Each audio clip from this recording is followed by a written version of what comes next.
ಪ್ರಿಯ ವೀಕ್ಷಕರೇ, ಇವತ್ತು ನಾವು ನಾರಿ ಲೋಕಪ್ಪ ಅವರ ಹಳೆಯ ಮನೆ ಅಂದ್ರೆ ಅವರ ಪೂರ್ವಜರ ಮನೆಗೆ ಬಂದಿದ್ದೇವೆ. 75 ವರ್ಷಕ್ಕಿಂತ ಹೆಚ್ಚು ವಯಸ್ಸಾಗಿರೋ ಈ ಮನೆ ಈಗ ಇಷ್ಟು ವರ್ಷ ಲಾಸ್ಟ್ 1 ವರ್ಷದ ತನಕನೂ ಇವರೆಲ್ಲ ಅಣ್ಣ ತಮ್ಮ ಸೇರಿದ್ದಂತ ಮನೆ. ಇದೀಗ ಬೇರೆ ಮನೆ ಕಟ್ಕೊಂಡಿದ್ದಾರೆ.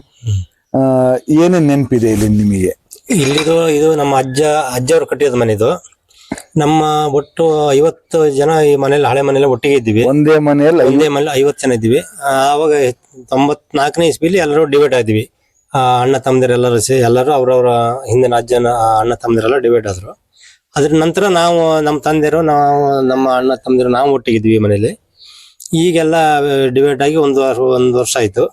ನಾವು ಈಗ ಬೇರೆ ಮನೆ ಕಟ್ಟಿ ಈಗ ಹಳೆ ಮನೆ ಈಗ ಆ ಕಾಲಘಟ್ಟದಲ್ಲಿ ಊರಿಗೆ ಇದೇ ದೊಡ್ಡ ಮನೆ, ಇದೇ ದೊಡ್ಡ, ನಮ್ದೇ ದೊಡ್ಡ. ಒಟ್ಟು 3 ಮನೆ ನಮ್ಮೂರಲ್ಲಿ. 75 ವರ್ಷದ ಹಿಂದಿನ ಮನೆ ಅಂತ ಹೇಳಿದ್ರೆ ಆ ಕಾಲಘಟ್ಟದಲ್ಲಿ 40 ವರ್ಷದ ಹಿಂದಿನ ತನಕ ಹುಲ್ಲಿನ ಮನೆ ಇದ್ದಿದ್ ಕಾಲ. ಹುಲ್ಲಿನ ಮನೆ, ಹೌದೌದೌದು.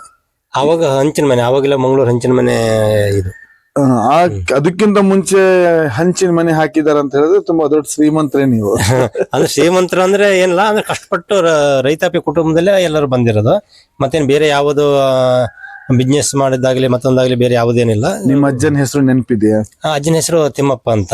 ತಿಮ್ಮಪ್ಪ ಅಜ್ಜನ ಹೆಸರು ಅದ. ನಿಮ್ಮ ಅಪ್ಪಾಜಿ ಹೆಸರು? ನಮ್ಮ ಅಪ್ಪಾಜಿ ಹೆಸರು ನಾರಾಯಣಪ್ಪ ಅಂತ. ನಮ್ಮ ಅಪ್ಪಾಜಿ ಅಪ್ಪನ ಹೆಸರು ಮಂಜಪ್ಪ ಅಂತ. ನಮ್ಮ ಅಪ್ಪಾಜಿ ಹೆಸರು ನಾರಾಯಣಪ್ಪ, ನಮ್ಮ ಅಪ್ಪಾಜಿ ಅಪ್ಪನ ಹೆಸರು ಮಂಜಪ್ಪ. ಜನರ ಹೆಸರು ನೆನಪಿದೆ? ನಮ್ಮ ಅಪ್ಪಾಜಿ ಹೆಸರು ನಾರಾಯಣಪ್ಪ, ನಮ್ಮ ಅಪ್ಪಾಜಿ ಅಪ್ಪನ ಹೆಸರು ಮಂಜಪ್ಪ, ಅವರು ಅಪ್ಪಾಜಿ ಅಪ್ಪನ ಹೆಸರು ತಿಮ್ಮಪ್ಪ. ಒಂದೇ ತರದ್ ಮನೆ ಕಟ್ಟೋ ಪ್ರಯತ್ನ ಮಾಡಿದ್ದೀರಿ. ಯಾರು ಕೊಟ್ರು ಐಡಿಯಾ ಇದು? ಎಲ್ಲ ನಿಮ್ದೆ.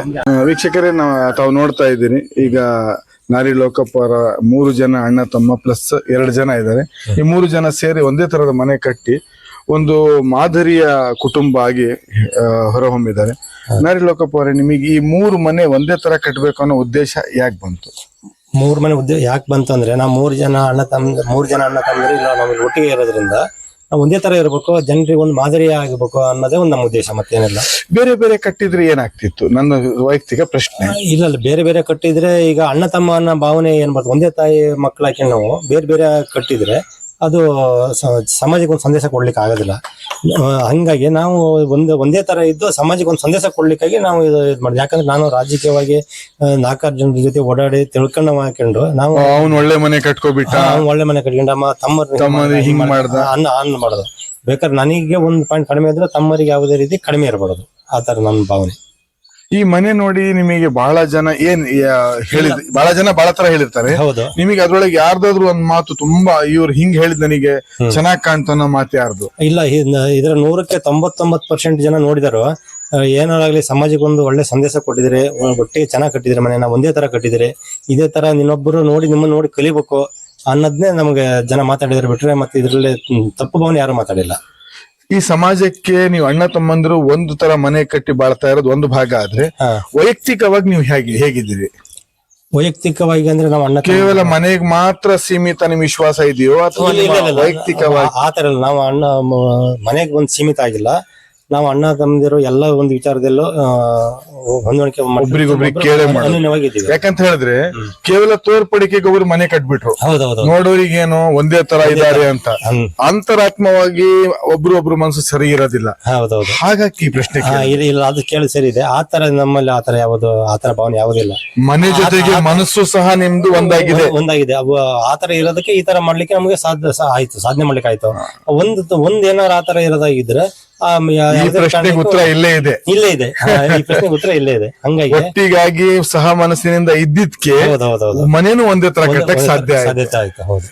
ಇಡೀ ಸಮಾಜದಲ್ಲಿ ಜನ ಮನೆಗೆ ಆಸ್ತಿ ಇದಕ್ಕೆಲ್ಲ ಹೋರಾಟ ಜಗಳ ಎಲ್ಲ ಮಾಡ್ತಾರೆ. ಅಂತವ್ರಿಗೆ ನೀವೇನ್ ಸಂದೇಶ ಕೊಡಕ್ ಇಷ್ಟ? ಇಲ್ಲ, ಅದು ನಾನು ಇವತ್ತು ಆ ವಿಚಾರ ಒಳ್ಳೆ ಪ್ರಶ್ನೆ ಕೇಳಿದ್ರೆ, ಆ ಸಂದರ್ಭದಲ್ಲಿ ಒಂದು ದಾಯವಾದಿಗಳು ಅಂದಾಗೂ ಬರುತ್ತೆ. ಒಂದು ಮನೆ ಹಿಸ್ಸ ಪಂಚಾಯತಿಗೆ ಮಾಡ್ಕೋಬೇಕಾದ್ರೂ ಒಂದು 10 ಜನ ಸೇರಿ ಒಂದು ಪಂಚಾಯತಿಗೆ ಮಾಡೋದು ಇರುತ್ತೆ. ನಮ್ಮಲ್ಲಿ ಆ ತರ ಪಂಚಾಯತಿನ ಮಾಡಿಲ್ಲ. ನಾವೇ 5 ಜನ ಅಣ್ಣ ತಮ್ಮಂದಿರು ಕೂತ್ಕೊಂಡು ಒಬ್ಬರು ಏಕ ವ್ಯಕ್ತಿಯನ್ನ ಬರ್ಲಿಕ್ಕೆ ಹೇಳಿದ್ದೆ. ನಾವೇ ಕೂತ್ಕೊಂಡು ಇಂತಿಂತ ಭಾಗ ನಾವೇ ಮಾಡ್ಬೇಕಂತ ನಾವೇ ಕೂತು ತೀರ್ಮಾನ ಮಾಡಿ ಮಾಡ್ಕೊಂಡಿದೀವಿ.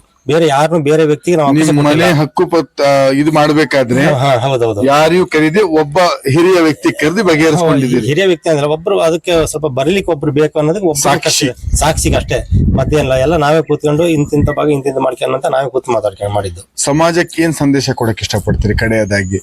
ಅಲ್ಲ, ನಮ್ ತರ ಎಲ್ಲ ಹಿಂಗೆ ಇರ್ರಿ ಅಂತೀರೋ ಇಲ್ಲ ಬೇಡಪ್ಪ ಸಾಕಾಗ್ಬಿಟ್ಟಿದೆ? ಇಲ್ಲ, ಸಮಾಜಕ್ಕೆ ಏನ್ ಸಂದೇಶ ಅಂದ್ರೆ, ಈಗ ನಮ್ಗಿಂತ ಹೆಚ್ಚಿಗೆ ಕೆಲವರು ಮಾಡಬಹುದು, ಆದ್ರೂ ನಮ್ಗೆ ಇದೇನ್ ತೃಪ್ತಿ ಅಂದ್ರೆ ನಾವು ಮಾಡಿದ್ದೆ ಇದು ಹೆಚ್ಚಾಗಿದೆ. ಇದು ಸಮಾಜ ನಮ್ಮನ್ನ ನೋಡಿ ಸಮಾಜ ಇದನ್ನ ಕಲಿಬೇಕು ಅನ್ನೋದೇ ಅಣ್ಣ ತಮ್ಮಂದ್ರು ಚೆನ್ನಾಗಿರ್ರಿ ಚೆನ್ನಾಗಿರಿ ಅಂತ ನಾವು ತಗೊಂಡ್ ಹೋಗೋದ್ ಏನು ಇಲ್ಲ.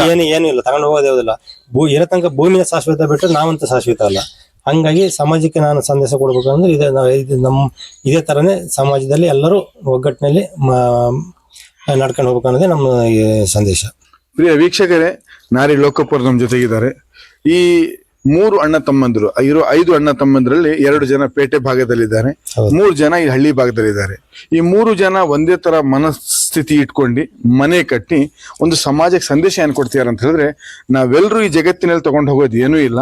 ಅಣ್ಣ ತಮ್ಮಂದ್ರಾಗಿ ಬದುಕಿ ಬಾಳ್ಬೇಕಾದ್ರೆ ವಿಶ್ವಾಸದಲ್ಲಿ ಒಂದೇ ತರದಲ್ಲಿ ಬಾಳ್ಬೇಕು, ತಾರತಮ್ಯ ಅನ್ನೋದು ನಮ್ಮ ಜೀವನದಲ್ಲಿ ಬರಬಾರ್ದು ಅನ್ನೋ ಉದ್ದೇಶದಿಂದ ಒಂದೇ ತರದ 3 ಮನೆ ಕಟ್ಟಿದ್ದಾರೆ.